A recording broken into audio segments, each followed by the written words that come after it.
What is the proper way to thread tornado+flask app?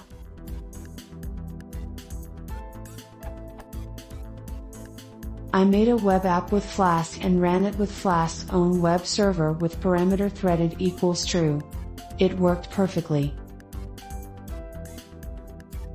But sooner I found that it's only suitable for dev environment, so I decided to use Tornado. But it doesn't work concurrently. Is there any parameter like threaded equals true of Flask to thread? Or should I do it manually? If so, what is the proper way to do it?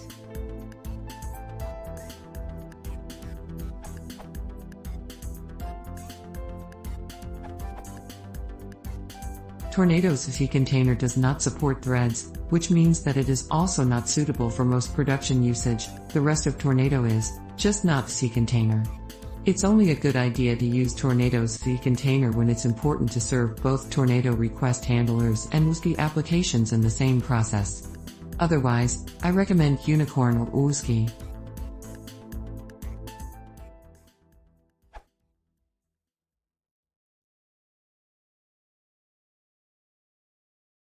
If you're my talk sa MRE, la app est gentille subscribing.